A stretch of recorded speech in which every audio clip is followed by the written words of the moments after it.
예, 여러분 안녕하십니까. 1654일 되는 미국 대선한 천민 시민들의 행동입니다. 어제 보궐선거가 끝이 났습니다. 결과도 발표되었습니다. 지방 보궐선거에서 민주당과 국민의힘당이 각각 2대2 무승부였다. 근데 우리가 정작 관심 있게 바라본 것은 서울교육감 선거였습니다. 서울교육감 선거에서 정근식, 좌파죠, 좌파. 정근식 좌파 교육감 후보가 서울교육청을 다시 접수를 했습니다. 50%를 약간 넘었습니다. 조전혁 후보와 한 4점 몇 프로 차이가 났는데, 근사치로 열심히 잘했습니다. 윤호상이라고 하는 서울 미술고등학교 교장이 3.6%. 어떻게 보면은 둘이가 합쳐서 했으면은 거의 반반. 서울 시민들 1000만이 되는 서울 시민의 3%가 투표를 했고, 그 중에 50%를 얻었습니다. 근데 문제가 뭐가 문제냐 하면은 이 교육감을 선거를 치르면서 각 지역마다 선거 투표소 차리고 관리하고 하는데 든 비용이 565. 근데 교육감 또 후보들 개인들이 쓴 돈까지 합치면은 거의 600억 됩니다. 600억이 이 보궐선거 하면서 날아갔습니다. 홀랑. 이 조희연이라고 하는 자가 이렇게 만들었습니다. 국민의 세금 600억을 짧은 시간에 그냥 날려버렸습니다. 얼마나 이게 5천만 원도 아니고 500억. 50억도 아니고 500억을 짧은 시간 한순간에 그냥 날려버리고도 아무도 그게 문제되는지 참 아까운지도 모릅니다. 금액이 너무 커서 그렇습니까? 그래서 이제 언론들이 하는 말이 교육감 직선제 반드시 바꿔야 된다. 예, 이거는 10년 전부터 하는 소리예요. 10년 전부터. 하나도 안 바뀝니다. 하나도 안 바뀝니다. 이번에 서울 교육감 선거에서 조전혁 후보가 이겼더라면 민주당도 가세를 해서 바꾸자 할 건데 또 앞날이 깜깜합니다. 왜? 자신들이 선거해보니까 이겼잖아요. 그러니까 굳이 바꿀 필요가 없다. 이런 생각을 하고 있을 것 같습니다. 그러나 교육감 직선제는 반드시 바꿔야 됩니다. 왜? 교육감 선거를 다른 말로 하면 깜깜이 선거랍니다. 깜깜이 선거. 왜 깜깜이 선거냐? 교육감으로 나와 있는 사람이 그게 누군지 잘 몰라요. 옛날에 조현이가 나왔을 때 조현이가 누군지도 몰랐어요. 지금 정근식이가 나왔는데 정근식이가 누구인지 정체와 실체를 밝혀내려고 하는데 시간이 없어요. 그런데 투표를 합니다. 왜 투표를 하는가? 정근식이가 파란색을 입고 선거운동을 했습니다. 그러니까 민주당 지지자들은 저게 우리 편인지 알고 그냥 찍었습니다. 조전혁 후보는 빨간색하고 흰색하고 썼는데 차라리 빨간색을 강하게 하든지 이도 저도 아닌 우중충하게 가다 보니까 그렇습니다. 뭔가 강하게 차라리 조전혁 후보도 파란색을 입고 파란 색깔로 도배를 하고 선거운동을 했으면은 민주당 지지자들이 저도 우리 편인가 하고 착각할 수 있는 그 정도로 깜깜이 선거라는 거야. 깜깜이 선거. 자, 그러면 대안이 무엇인가? 대안이. 예, 대안이 옛날부터 거론되는 대안은 러닝메이트, 임명제, 지방자치단체장. 만약에 서울시 같으면 오세훈 시장이 서울시장 출마할 때 나는 서울시민 여러분, 나는 이 홍길동이라는 교육자와 함께 제가 시장이 되면 이분을 교육감으로 해서 교육정책을 펴겠습니다 하고 이제 시민들에게 알립니다. 이거 러닝메이트. 아니면 이제 지방자치단체장이 되고, 만약에 서울시장이 오세훈이 되고, 임명하는 겁니다. 임명제. 이 두 제도만 생각해도 요즘 또 이런 것도 있다. 정당공천제.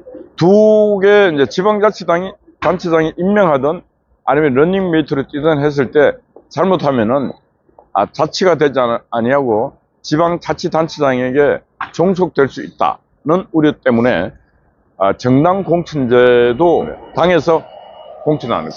그래서 차라리 제가 볼 때는 세 개 제도 다 괜찮은데 국민들이 논의하다 보면 한 개 제도는 선택해도 별 무리가 없다 할 정도로 그런 대안도 있는 것입니다. 지금 이 교육감 선거를 했잖아요. 서울 민주당은 정근식 후보 당선을 위해서 엄청난 노력했습니다. 물밑에서는 당이 다 움직입니다. 근데 바보당인 국민의힘당은 아무도 못합니다. 민주당은 이번 교육감 선거, 서울 교육감 선거에 민주당 이름으로 학교 폭력 아웃 하여튼 그렇게 해서 전수막을 정근식이 옆에다 다 달아놨습니다. 도움 주려고. 간접적인 도움. 선거법 위반되지 않는 범위 내에서 그런 일을 했지만 국민의힘당은 아무것도 안 했습니다. 왜? 튈까봐. 국민의힘당 겁도 많아요.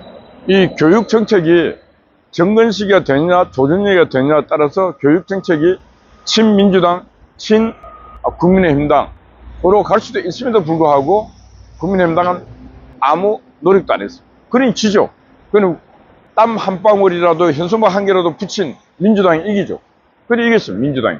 4.1% 차이가 이겼습니다. 그래서 이게 갬블러 도박하듯이 교육감 선거를 맨날 따고 하니까 교육감들의 자질이 거의 도박꾼 수준입니다. 도박꾼. 교육청을 장악하고 난 뒤에 거의 갬블러 교육 정책을 도박하듯이 하다 보니까 교육이 개판되어 버려요. 개판. 그러다 보니까 교육 소비자인 학생 학부모가 공교육을 만족하지 못하고 불신하고 다 사교육 현장으로 떠나고 학교 밖으로 떠나는 학생이 너무 많습니다. 대한민국은 의무 교육제입니다. 학생 1인당 초등학교, 중학교, 고등학교 학생 1인당 2당 얼마씩 해서 1년간 예산이 편성되어 있습니다. 그러면 학교에 보면 그 1인당 얼마씩 예산을 지급해 줍니다. 근데 학교 밖으로 간 학생들에 대해서는 예산 지원을 안 합니다. 그래서 저는 학교 공교육을 우리는 하지 않겠다. 우리 나름대로 홈스테이 다른 교육을 하겠다 하는 학생들에게 유학을 가겠다 하면은 그 학생들에게 1인당 얼마씩의 국가가 책정된 예산을 지급해야 됩니다. 그래야 공교육과 학교 밖 교육과의 차이와 차별을 시간의 흐르면 판단할 거 아닙니까? 공교육 현장에서 얼마나 공교육이 잘 되고 있는지 아니면 학교 밖이 더 잘 되고 있는지 그래서 교육을 변화시키고 계획시킬 그런 노력을 할 수 있는 그런 노력도 해야 된다 이런 말씀 드립니다. 그냥 교육 예산을 학교 밖으로 아이들이 떠남에도 불구하고 그 예산마저도 다 공교육에 몰아주니까 공교육은 돈이 남아돌고 학교 선생님들도 교육에 열중하지 아니하고 아이들은 학원 가서 다 배우고 선생님들은 학원에서 다 배웠지 이런 질문을 하고 있고 그래서 한국은 교육으로 일어선 나라가 교육으로 망하고 있다. 정말입니다. 모두가 학교 예산 돈 빼먹으려고 다 길을 쓰고 있습니다. 무상급식 해갖고도 그것도 돈이 어마어마하게 누수되고 있습니다. 아이들 한 끼 밥 먹는 것보다 지금 소중한 것은 아이들이 머릿속에 앞으로 미래 성인이 돼서 살아갈 많은 지혜와 지식을 넣어줘야 되는데 밥을 넣어주고 있어요. 그것도 양질의 밥도 아닌 밥을 넣어주고 있어요. 그 연간 예산을 5조, 6조 써가면서 이게 다 정치 교육이 망친 우리 교육 현장이다. 이런 말씀 드립니다. 예, 대한민국은 교육이 희망이고 교육이 처음이고 끝입니다. 교육에 신경 쓰고 교육을 무너진 지금 교육을 개혁시키지 못하면 대한민국 희망이 없다. 그런 말씀 드립니다. 그래서 빨리 교육감 직선제 폐지시키고 다른 대안을 만들어야 된다. 그런 말씀 드리고 이건 욕을 얻어먹을 생각을 하고 누군가는 해야 됩니다. 저는 교육개혁의 윤석열 정부의 교육개혁 1호 교육개혁 사업은 바로 교육감 직선제부터 폐지시켜야 된다. 이런 말씀 드립니다. 예, 1654일 되는 미국 대사관 책임이 시민들의 행동이었습니다. 어젯밤에는 강 목사님이 또 수고를 하셨습니다. 네, 아침 일찍 변함없이 송화제 수고하고 있습니다. 미경님을 비롯한 여러분들 오늘도 화이팅입니다. 그리고 오늘 저희들은 11시 30분에 방송통신심의위원회 목동입니다. 목동에서 그 민원인 개인정보를 유출한 자들이 처음에는 자기 신분을 숨기고 있다가 압수수색을 하고 수사를 하고 해서 자꾸 이제 쪼여오자 이제 저 이름을 드러내놓고 자기들이 공익제보자다 이렇게 하고 있어요. 범법자가 이제 공익제보자로 둔갑해갖고 국회를 찾아다니고 방탄국회 청문회에 들어가고 야단이 민주당하고 짝짝꿍이 돼갖고 더 큰 범죄 행위를 하고 있고 그 잘못된 방송에 대해서 민원을 제기했던 많은 민원인들이 보복을 당하고 있습니다. 오히려 범죄자로부터 보복을 당하고 있습니다. 국가 권력으로부터 보복을 당하고 있습니다. 어떻게 보면은 국회 권력의 폭력을 당하고 있는 것입니다. 테러입니다. 테러를 바로 언론 노조가 테러를 하고 있고 바로 국회가 테러를 하는데 방조를 하고 있습니다. 공범들입니다. 공범들. 그래서 오늘 저희들은 바로 방심위에 가서 이 민간인들의 개인정보를 유출한 이런 자들을 빨리 3명입니다. 이름도 밝혀졌습니다.